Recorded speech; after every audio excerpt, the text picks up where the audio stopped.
On a single stretch of the American West, the land drops to 86 meters below sea level, a white cracked salt pan in Death Valley, where heat can feel like a physical force. And barely a short drive away, in the same state, the world rises again to 4,121 meters at Mount Whitney, the highest point in the contiguous United States.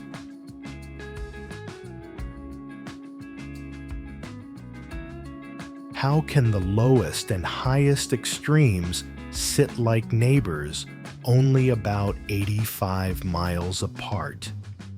And if this is a landscape of opposites, what invisible forces carved it? Ice fire, or a planet still shifting beneath our feet?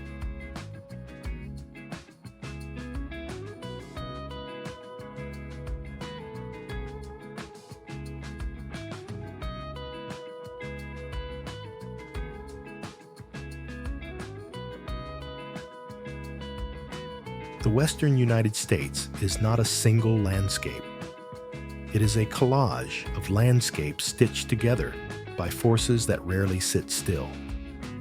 Here the ground has been pulled apart, pushed together, lifted, drowned, baked and carved, then carved again. The result is a place where extremes can feel normal. The salt flats of Badwater Basin, 86 meters below sea level, and the granite summit of Mount Whitney 421 meters high, exist in the same breath of air, separated by a shockingly short distance.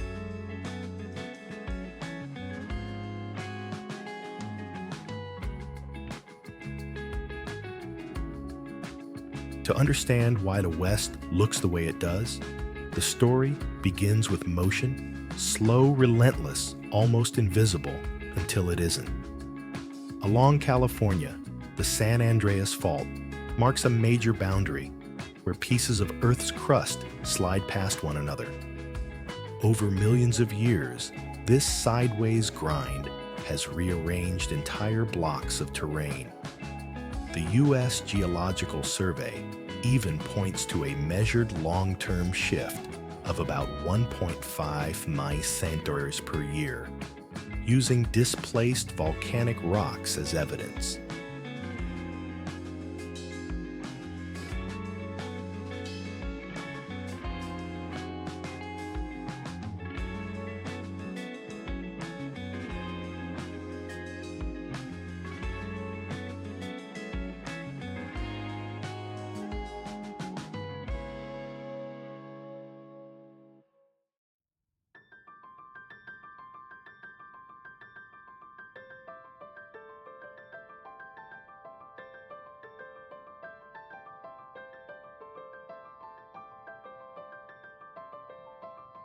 But the West isn't shaped only by the drama people can name. North and east of the San Andreas lies another kind of transformation, one that makes the map look like it has been accordion folded. Across Nevada and into neighboring states stretches the Basin and Range Province, a region defined by crustal extension. The land is being stretched and thinned, and the surface responds by breaking into a rhythm of down-drop basins and fault-block mountain ranges, often tens of miles wide. It's the geology of repetition, valley ridge, each one a scar left by tension deep beneath the surface.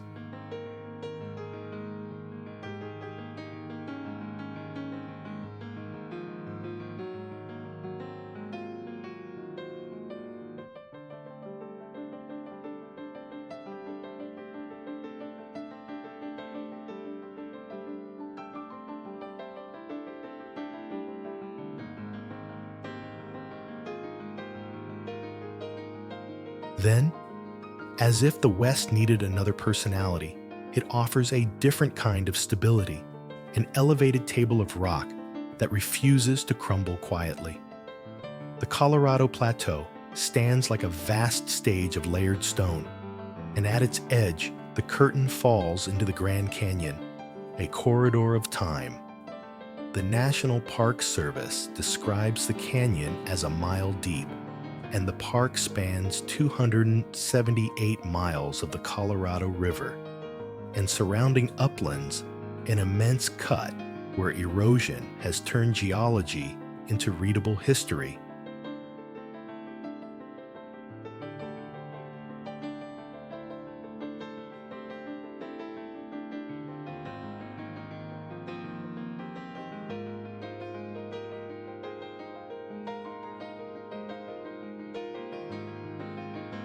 Erosion here is not gentle. Water and wind do not merely decorate the land they excavated. Every storm carries the memory of older storms. Every river bend insists on patience. In a place where cliffs are built from ancient layers, the present day becomes a thin, fragile surface, something temporary draped over ages that don't care about human lifetimes.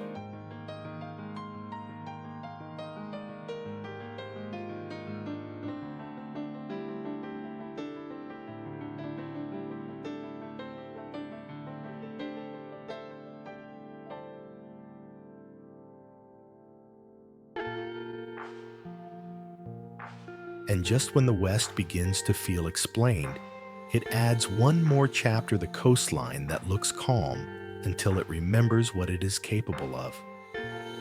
Off the Pacific Northwest, the Cascadia subduction zone is a boundary where one tectonic plate dives beneath another.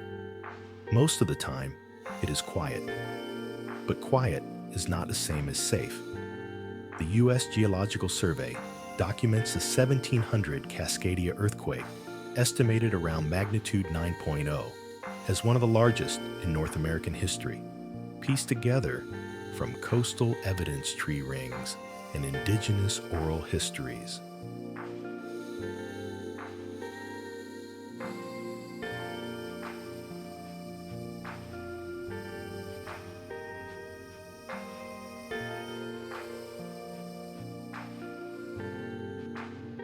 Across the ocean, Japan recorded what arrived, without warning, a tsunami striking, without any local quake to explain it.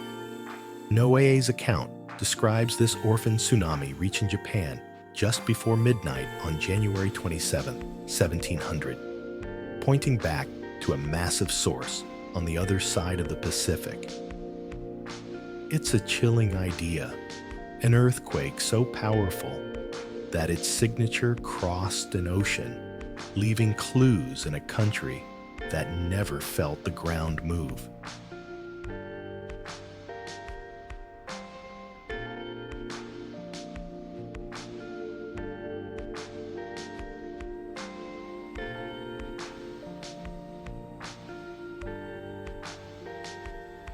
This is what makes the Western U.S. feel alive in a way that's hard to describe. Until it's seen, its beauty is not only scenic, it is active. Mountains are not just there, they are lifted and worn down. Deserts are not empty, they are basins with histories. Canyons are not merely deep, they are diaries made of rock. And coastlines are not just edges, they are boundaries between plates that sometimes lock, sometimes slip, and sometimes rewrite the shoreline in a single night.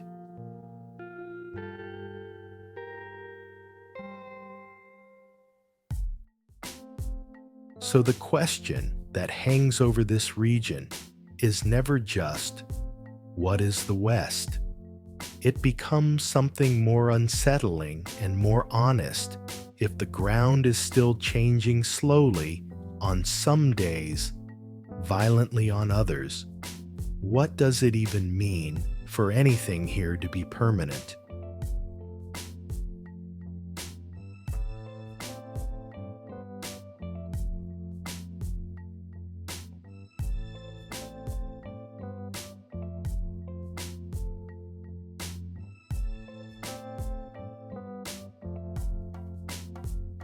In the Western United States, nature is not one story. It's a chain of worlds stacked side by side. A cold Pacific current feeds underwater forests. Fog turns coastlines into living humidifiers. Mountains lift storms into snow. Then, almost without warning, the land opens into basins where rain can vanish before it touches the ground. What looks like a single region on a map becomes on the ground a rapid-fire shift of temperature, color, and survival strategy.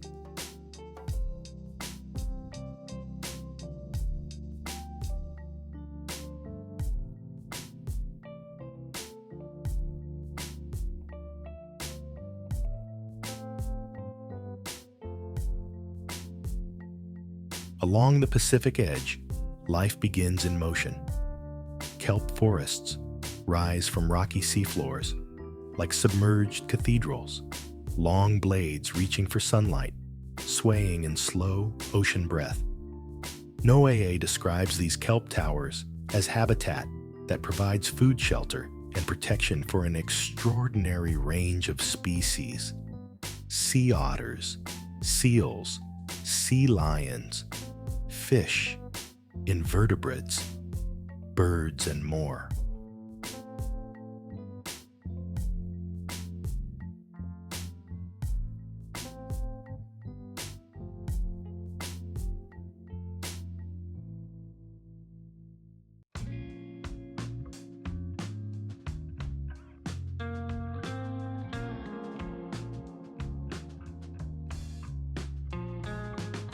The West's first lesson is that biodiversity isn't only on land.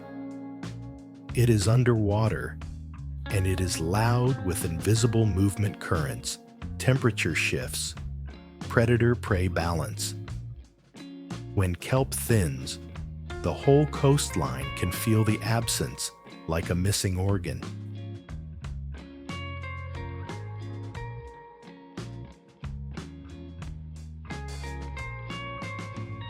Step inland, and the soundtrack changes.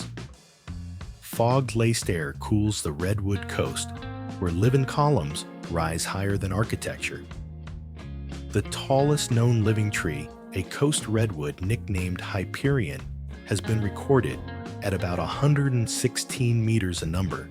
That sounds like a measurement until it becomes a feeling, the sense of standing beside something that has outlived centuries of human noise.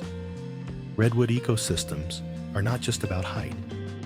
They're about moisture, fog, drip-feeding ferns, and mosses shade, keeping the forest floor damp fallen giants, becoming nurse logs that seed the next generation. In these forests, decay is not an ending. It is a recycling system with a heartbeat.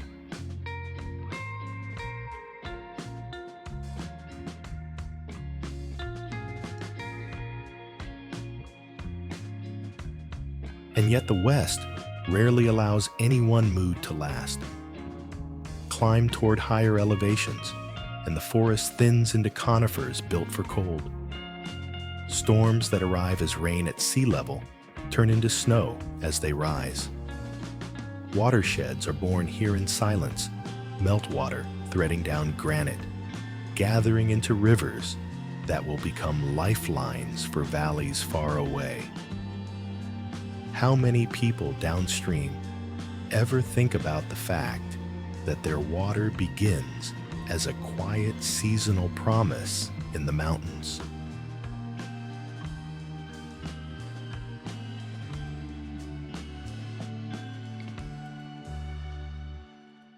Then comes the hard pivot, the West's drylands, where life survives by mastering absence. In the Mojave and Sonoran deserts, green is not a carpet, it's punctuation. Plants and animals don't just endure heat, they schedule their lives around it.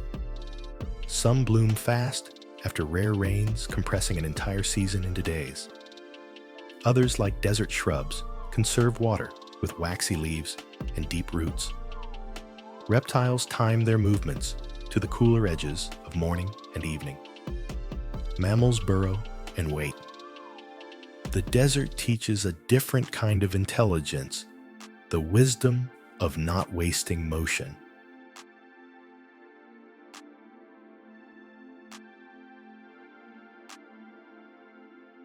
Even the air behaves differently here. Heat shimmers distort distance. Wind sculpts dunes, the way rivers sculpt valleys, only faster and less predictably. Salt flats and dry lake beds can look like empty stages, but they are archives, records of ancient waters, changing climates, and the thin line between arid and flooded. The West's deserts are not dead zones. They are laboratories of adaptation.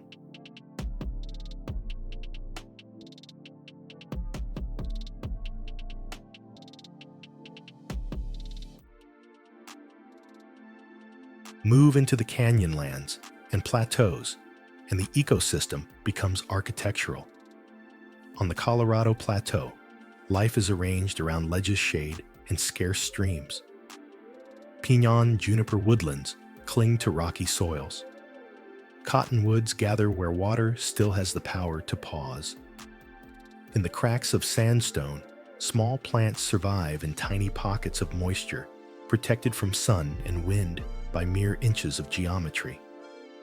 Here, biodiversity often hides in plain sight, living in microclimates, the cool underside of a boulder, the shadow line of a cliff, the sheltered curve of a canyon bend.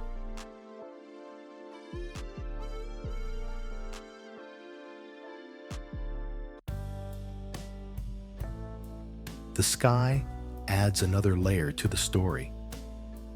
The West is home to conservation narratives that feel almost mythical because they were nearly lost. The California condor, once pushed to the edge, became the focus of an intensive recovery effort. The U.S. Fish and Wildlife Service notes that reintroductions of captive-bred condors began in 1992, and partners have grown the population dramatically since those crisis years. A condor in flight is not just a bird, it's a moving reminder that extinction is not always a conclusion, and that recovery demands patience, money science, and public will. When a species returns, the landscape feels older and more complete, as if a missing word has been restored to a sentence. And still, another question hangs in the air. If a single species can vanish within a human lifetime, and with effort return, what else is changing right now that people simply haven't noticed yet? In the interior West, the ecosystems widen again. Sagebrush seas, alpine meadows, geothermal basins, and broad valleys where migration routes have existed longer than roads. In places like the greater Yellowstone region, the story of biodiversity often becomes a story of relationships. Predators shape herbivores. Herbivores shape vegetation. Vegetation shapes riversides. Riversides shape birds, insects, and beavers. It's an ecosystem that behaves less like a collection of species and more like a network of consequences.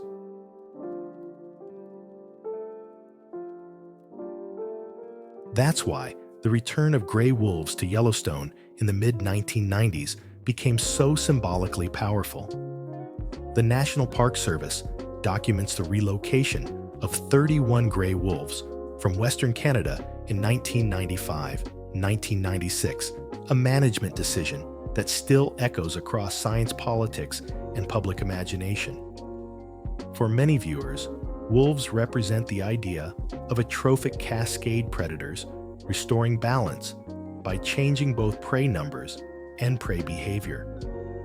Yet even this famous narrative has nuance. Recent reporting notes that while scientists broadly agree Yellowstone experienced cascading ecological effects, there is continuing debate about how much of the change can be attributed to wolves alone versus multiple drivers like other predators, climate variability, and human management. The West, even in its most iconic stories, resists simple explanations. And then there are the elders of the high, harsh places trees that survive not because conditions are easy, but because conditions are difficult. In eastern California's White Mountains, Great Basin bristlecone pines have long been considered among Earth's oldest living trees. Conservation International describes the bristlecone, known as Methuselah, as nearly 5,000 years old, a life stretched across millennia by slow growth and relentless weather. These trees don't dominate by height. They endure by patience, turning scarcity into longevity.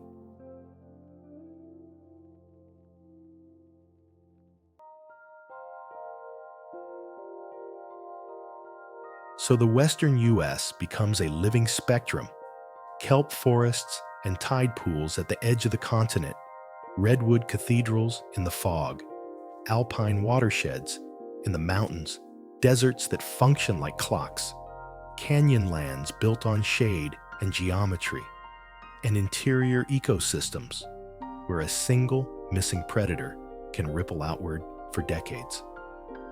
The question isn't whether life exists here, it's how many different versions of life can coexist in one region, each shaped by the same truth: the West is extreme, and survival here is an art.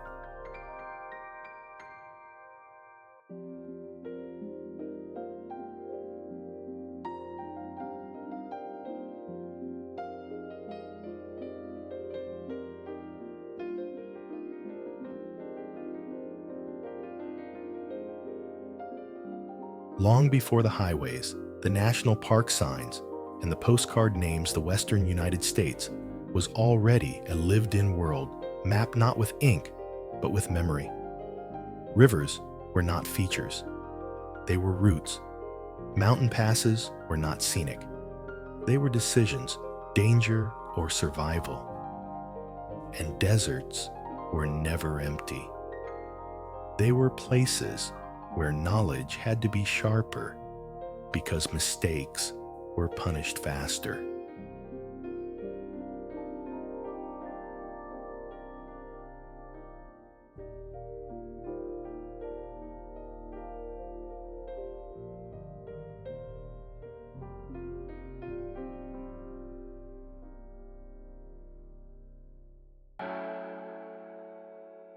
The deepest human story in the West begins at the edge of time in fragments: a stone point, a camp trace, a scatter of worked flakes half buried in ancient soil. For much of the 20th century, the most famous clue had a name that sounded like a small town Clovis. These distinctive stone tools are dated to around 12,000 years ago, and they became a landmark for understanding early people in North America.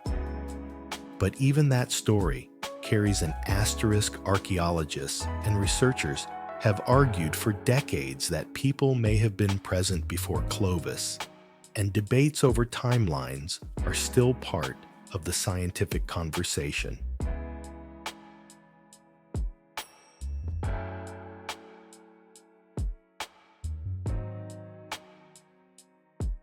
What matters in a documentary isn't claiming certainty where it doesn't exist, it's feeling the scale.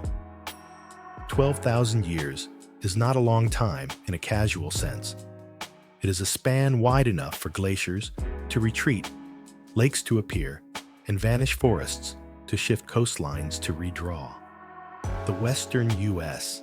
is a land whose climate has changed repeatedly, and early humans would have lived as mobile problem solvers, adapting to animals that migrated, seasons that swung hard, and landscapes that could turn hostile without warning.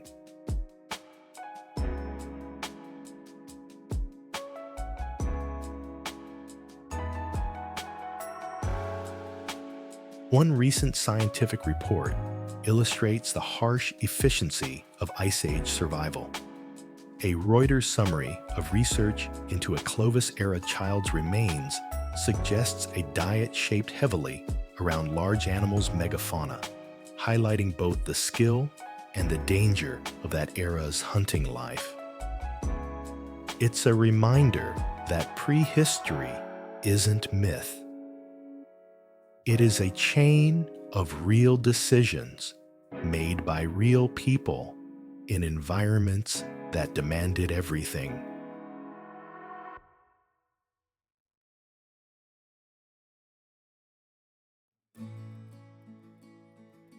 Over time, those early patterns of movement became something else regions of rooted knowledge.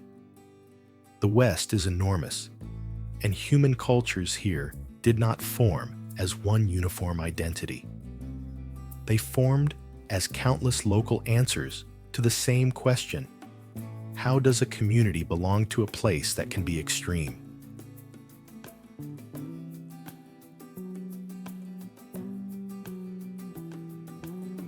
Along the Pacific Northwest and the West Coast, one answer was written in water. Salmon were not merely food. They were identity ritual and continuity.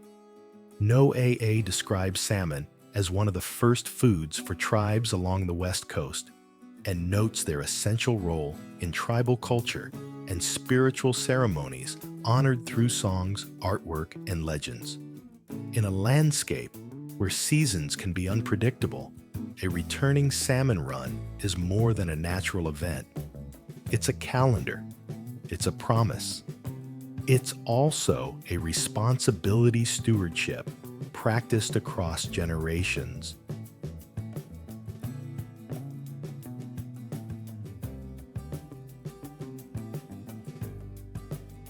Farther inland, where rain shadows dry the land and rivers become rarer, cultures grew around a different kind of mastery water. Conservation, farming in difficult conditions, and architecture that cooperated with heat and cold. Across what is now the American Southwest, the story of the ancestral Pueblo world offers a powerful example of human adaptation in a high desert environment that doesn't easily forgive overconfidence.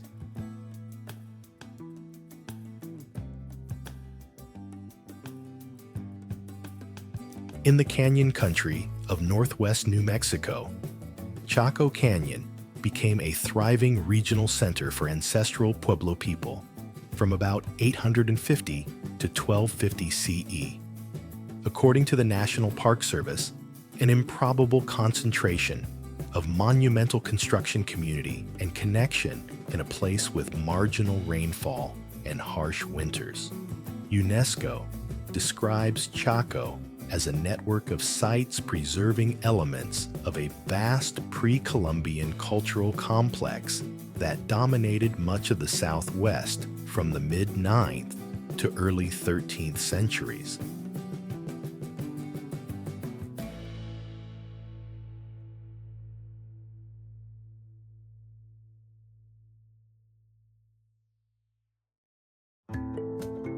This is where the western U.S.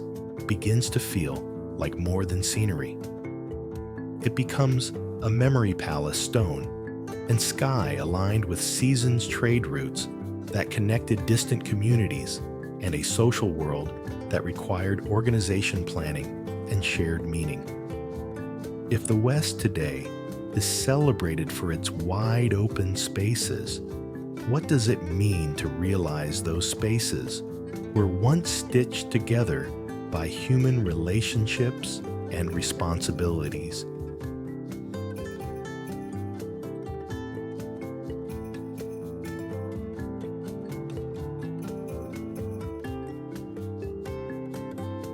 Then, the documentary lens shifts to another cliffside chapter Mesa Verde, where the rock itself became shelter. The National Park Service explains that sometime during the late 1190s, after primarily living atop the mesas for centuries, many ancestral Pueblo people began moving into pueblos built into natural alcoves in the canyon walls. These structures range from small granaries to villages with more than 150 rooms, and people lived repaired and built there for nearly a century.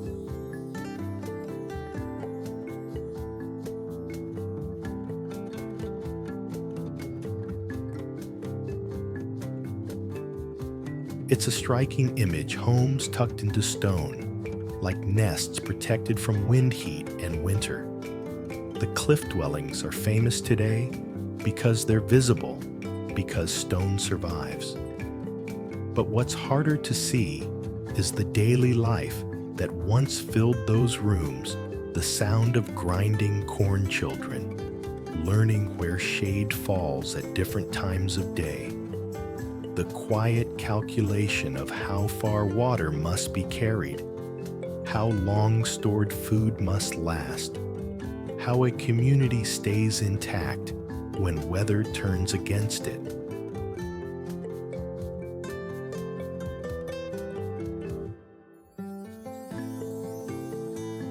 And that leads to a question the West keeps asking, sometimes gently, sometimes brutally.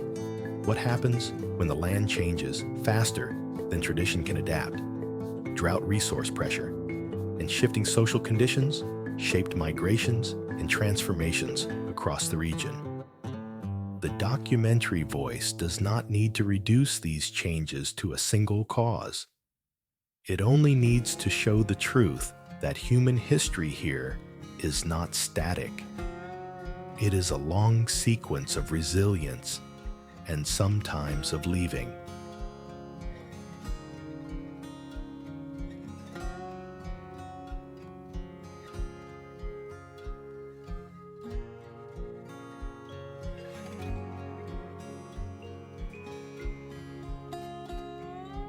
Meanwhile, other Western landscapes demanded other forms of intelligence. In the Great Basin and desert regions, survival often depended on reading subtle signs, seasonal plants, hidden springs, animal movement, and microclimates that could mean life or death. In the mountains and plateaus, people learned passes and weather patterns the way sailors learn currents. Along the coasts, ocean knowledge became law. Tides, storms, and the timing of abundance.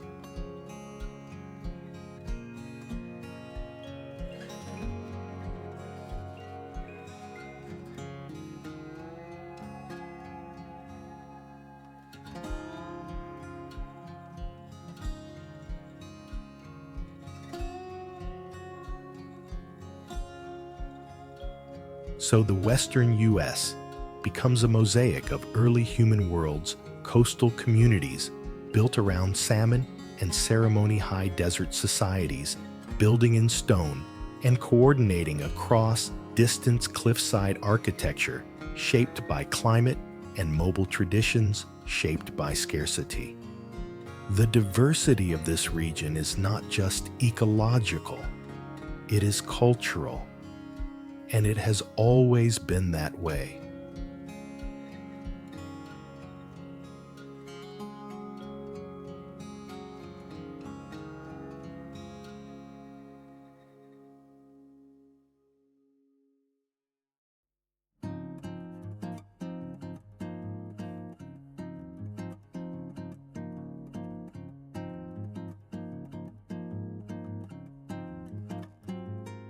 There is also a harder truth. Beneath the beauty, much of what is known today comes through incomplete windows, archaeology, oral traditions, historical fragments, and modern research that is still learning how to listen with respect. The National Park Service explicitly notes that Chaco Canyon remains sacred and deeply personal for many indigenous peoples throughout the Southwest. That single line carries weight. These are not ruins in a neutral sense. They are places of meaning, places of memory, places that require care in how they are spoken about and how they are visited.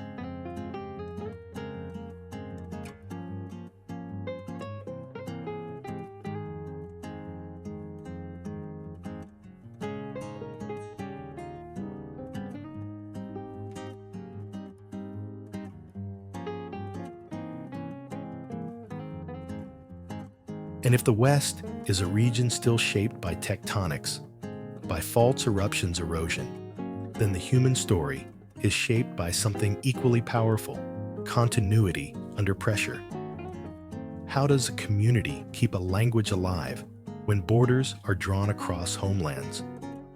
How does a ceremony stay intact when the river it depends on is dammed or diverted?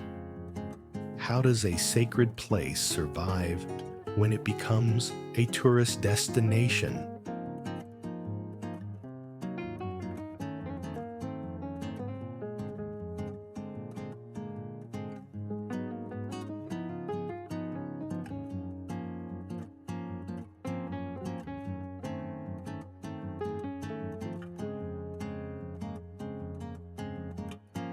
Those questions do not belong only to the past. They are living questions. And they turn the Western U.S. from a destination into something more real, a place where the land holds both beauty and obligation, where every canyon and coastline carries the echo of people who knew it first, named it first, and learned how to live with its extremes long before modern maps arrived.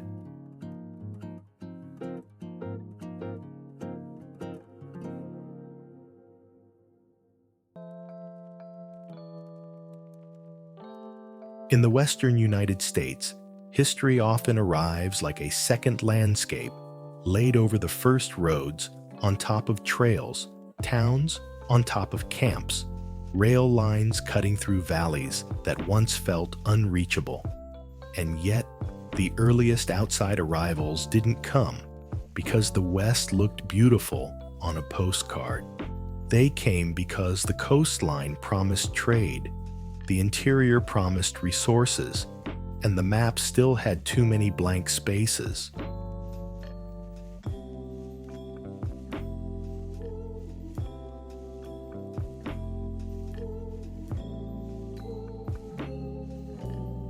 Along California's coast, Spain began building one of the West's most visible colonial footprints, the mission chain. Mission San Diego de Alcalá, widely described as California's first mission, was founded on July 16, 1769, by Junipero Serra, the opening link in a system that would eventually stretch northward.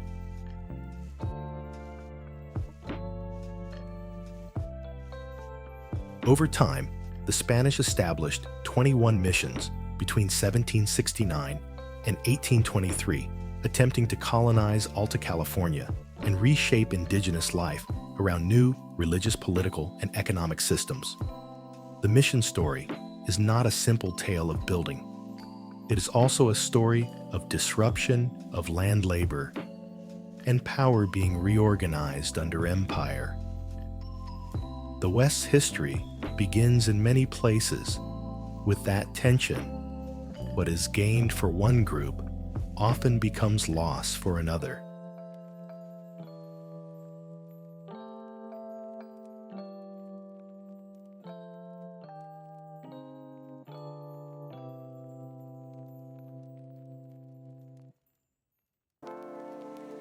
Then further north, another empire briefly left its own signature in wood and ocean air. At Fort Ross, on a bluff above the Pacific, the Russian-American company established a settlement that thrived from 1812 to 1841, the southernmost Russian outpost in North America, created in part as an agricultural base to help supply Russian Alaska.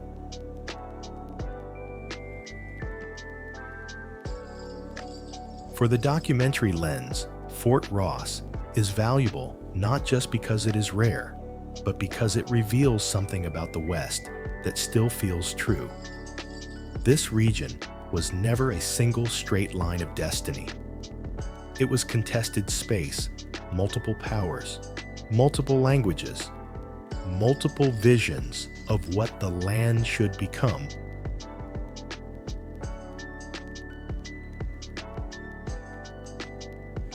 While empires moved along the coast, the interior still demanded a different kind of courage, the willingness to travel without certainty. In 1805, the Lewis and Clark expedition reached the Pacific Ocean, most members arriving at Cape Disappointment on November 15, 1805, where they finally saw the ocean they had been aiming for.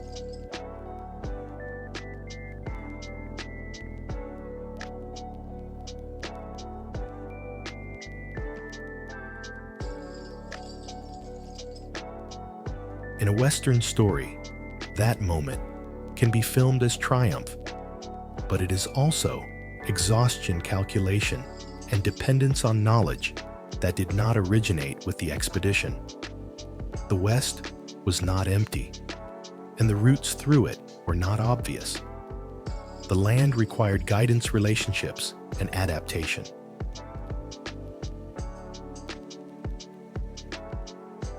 Then came a political shift that changed the West in a single stroke of paper.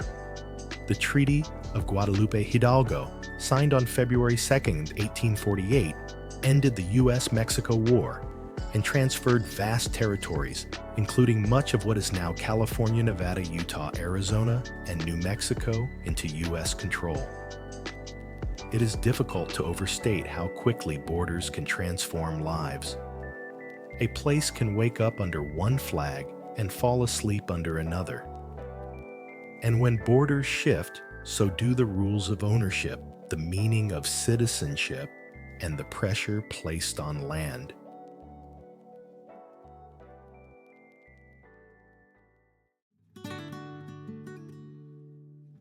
That same year, the West's most explosive catalyst arrived not in the form of an army or a treaty, but in a flash of metal in river water. On January 24, 1848, James W. Marshall discovered gold at Sutter's Mill in the Sierra foothills, an event that ignited the California gold rush. Britannica estimates that more than 300,000 people came to California during the gold rush years.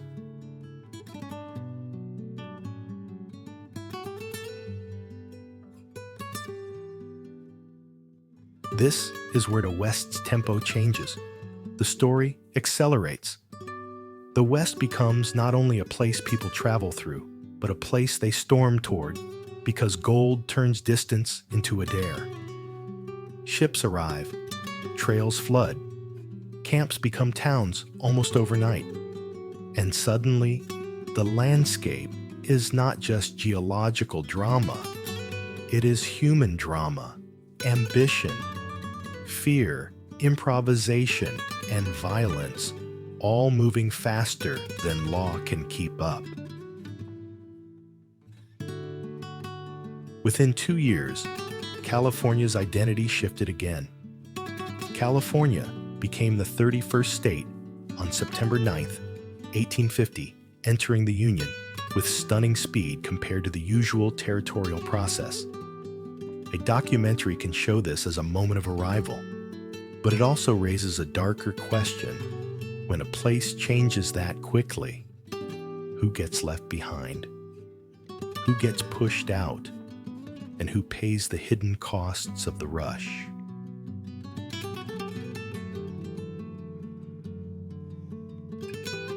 The gold rush didn't just create wealth, it built a blueprint. It taught the West a pattern it would repeat: strike a resource, create a boomtown, build extraction systems, hit limits, watch the town shrink sometimes into silence. In 1859, Nevada's Comstock lode was discovered and became the first major U.S. silver rush, another surge of people chasing the promise of a single vein beneath the ground. Nevada's State Historic Preservation Office describes the Comstock as a 25-mile deposit that helped build Virginia City and influenced Nevada's path towards statehood.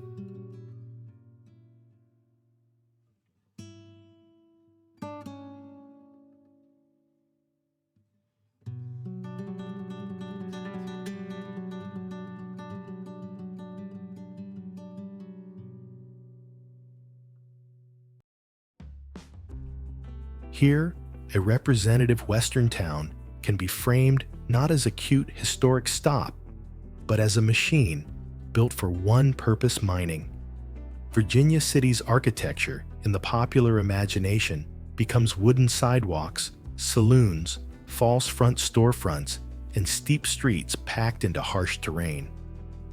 The town's real atmosphere was labor and risk shafts, smoke steam, and the constant threat of fire or collapse. The West's boomtowns were never just economic events. They were social experiments under pressure, strangers thrown together by hunger for fortune, trying to invent order in a place that didn't care if they survived. And when the ore thinned, the West left behind its most haunting museums, ghost towns. Body, California, which boomed after 1876, reached a late 1870s peak population often described as roughly $10,000, with around 2,000 structures, before decline turned it into the kind of place where silence feels preserved.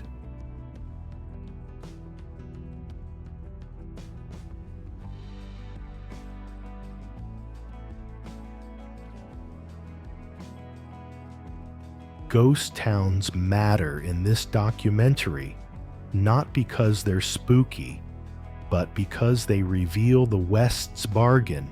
The land can make someone rich, then make them irrelevant.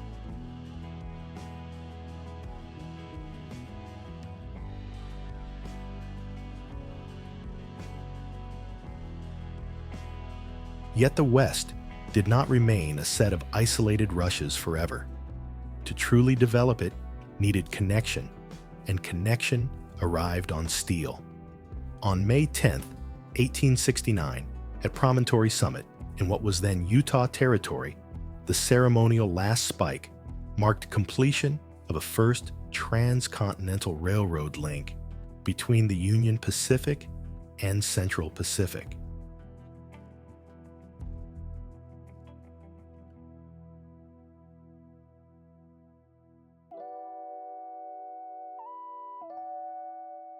This moment is often filmed as celebration locomotives facing each other like rivals finally forced into agreement. But its deeper effect was distance collapsing. The West became reachable not by months of danger, but by schedules and tickets. And that changed everything: migration, commerce, military logistics, and the speed at which landscapes could be exploited.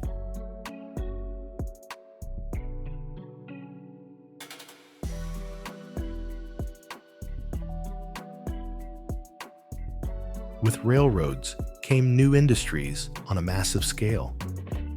Timber from the Pacific Northwest minerals, from mountain ranges, cattle from open range country, and later oil, each wave leaving both cities and scars. Extraction built fortunes and infrastructure, but it also created long-term consequences. Forests stripped faster than they could regrow rivers, diverted and dammed air, and water altered by industry and indigenous communities facing intensifying displacement and legal battles over land.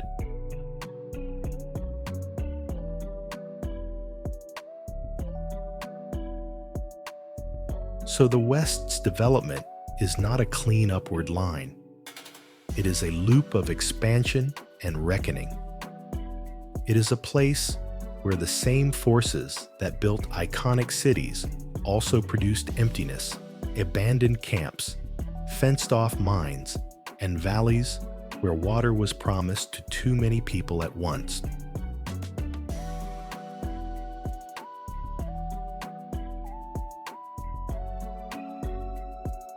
In cinematic terms, this section ends with a question that points directly into the modern era.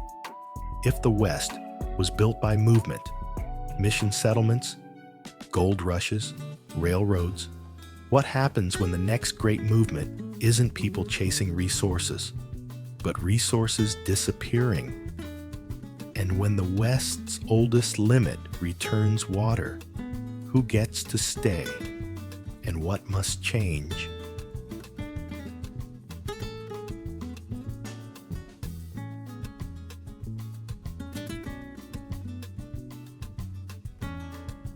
In the modern West, the land is still beautiful, but it is also busy.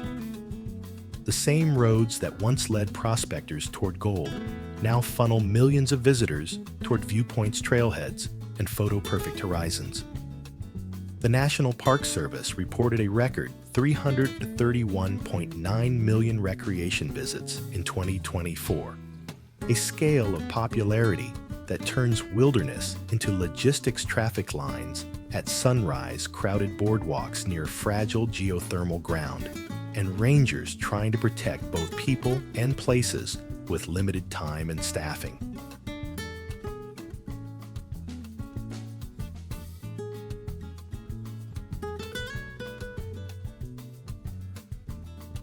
And the West's oldest constraint is returning to the center of the story water.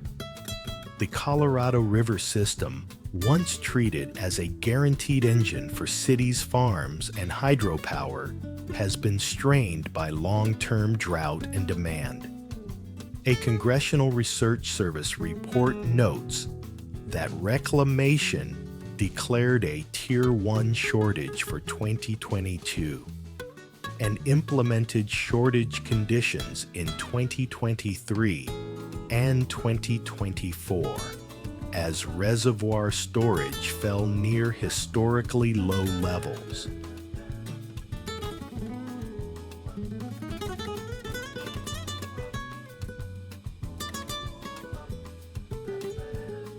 Reclamation's 2024 operating plan also points to a sobering pattern inflow to Lake Powell was below average in 18 of the past 23 years, 2023, a reminder that normal water assumptions have been failing for decades.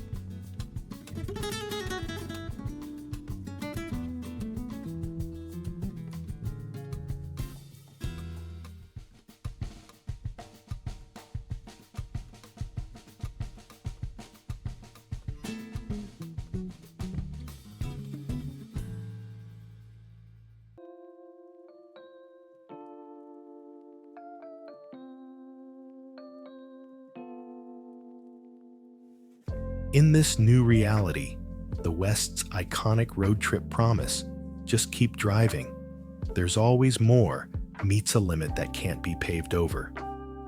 What happens when a river is divided on paper, but arrives smaller in real life?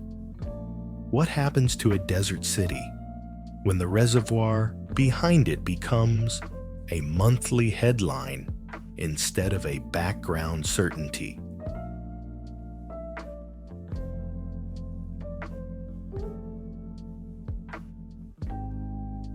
The climate story of the West is not only drought. It is also whiplash dry years that prime the land like tinder, and then sudden storms that arrive with almost cinematic force. Death Valley, the symbol of heat and emptiness, became a headline for the opposite water.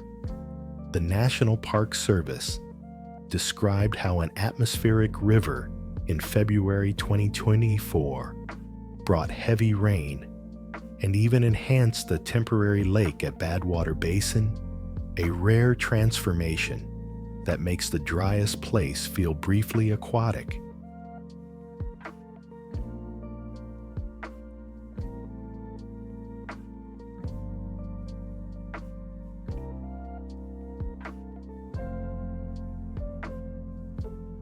NOAA has tracked repeated atmospheric river sequences along the west coast, emphasizing how these narrow corridors of moisture can deliver intense rain and mountain snow across wide regions.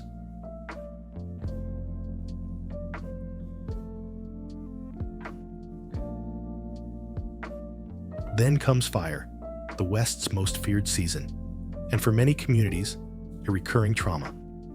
CAL FIRE's 2024 Incident Archive lists 810 wildfires and more than 1,777 acres burned alongside thousands of damaged or destroyed structures. Zoom out nationally, and the National Interagency Fire Center's statistics show how enormous modern fire activity can be across the U.S., with year-to-date acres burned updated continuously during the season.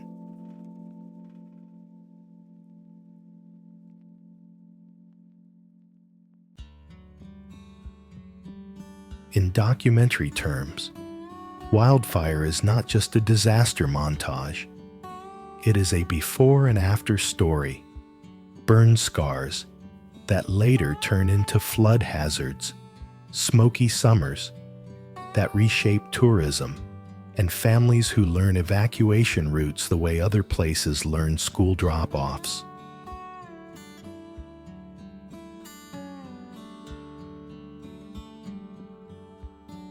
And yet the West is also negotiating what access means in an era of crowding and maintenance backlogs. Beginning January 1st, 2026, the U.S. National Park Service implemented non-resident fees at 11 of the most visited national parks. Non-U.S. residents pay the standard entrance fee, plus an additional $100 per person age 16 plus, unless they use the non-resident annual pass. It's a policy designed at least in part around funding and fairness debates, but in a film, it can be framed more broadly.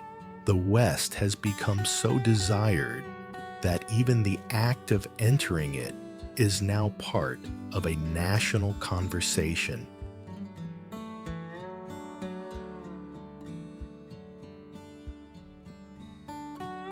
At the same time, modern Western culture isn't only about visitors arriving. It's also about the people who have always been here, insisting on a stronger voice in how the land is cared for.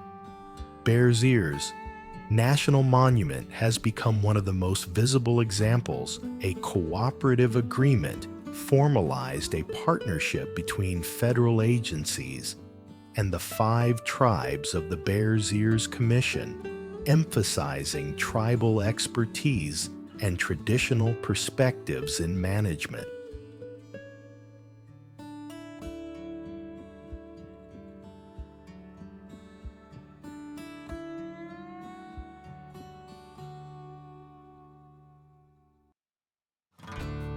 Scholars and journalists have also examined how complicated co-management can be in practice, where sovereignty, conservation, recreation, and federal authority collide in the same landscape.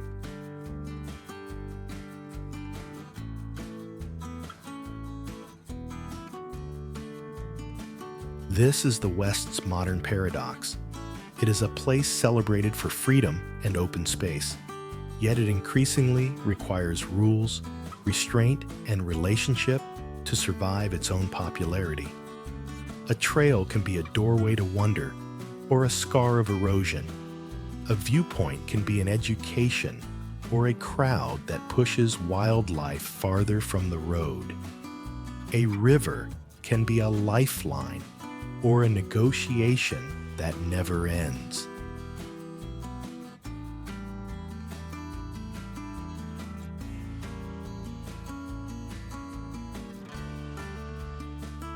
So the question that closes this chapter is not only what is happening to the Western U.S., it becomes more personal and more urgent.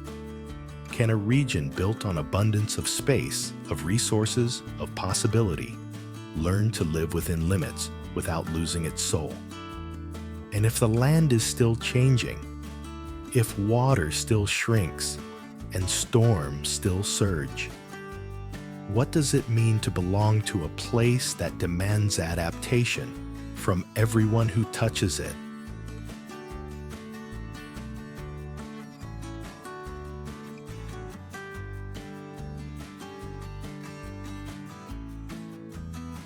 The Western United States is often sold as a promise-wide skies, endless roads, freedom in every direction.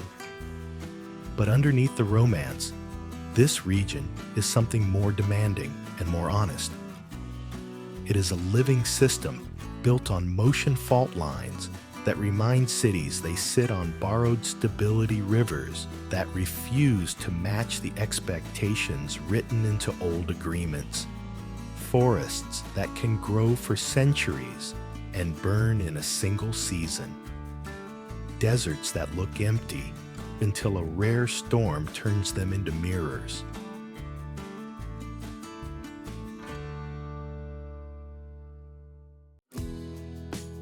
In the West, time is visible. It sits in canyon walls like pages you can walk past. It stands in old trees that survived because they learned to grow slowly. It rises in mountains that were lifted by forces no one can negotiate with. And it lives in communities old and new who have spent generations learning what the land will tolerate.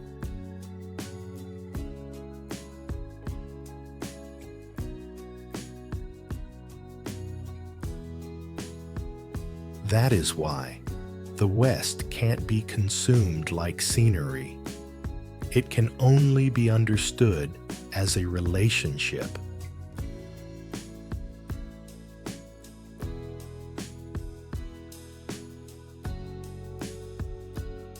A visitor can stand on a lookout and feel small, but the real lesson comes afterward. What happens when millions of people chase the same view? What happens when water is treated like an infinite resource in a region that has always measured life in seasons of scarcity? What happens when wild becomes crowded and the line between admiration and damage disappears? The future of the Western U.S. will not be decided only by scientists or policymakers. It will be shaped by everyday choices, where people travel, how they travel, what they support, what they leave behind, and whose stories they respect. It will be shaped by whether tourism helps protect a place or quietly erodes it. And it will be shaped by whether modern life can learn something ancient, that survival here has always depended on restraint, adaptation, and listening.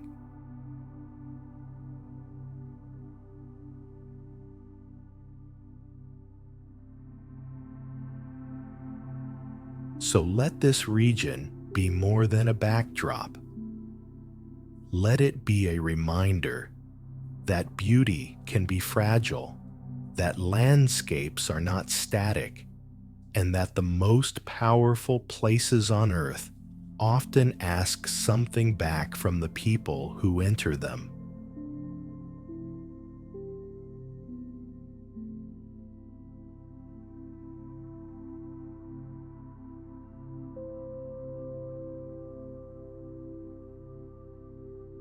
Because on the map, the West may look like the edge of a continent, but in truth, it is the edge of a question.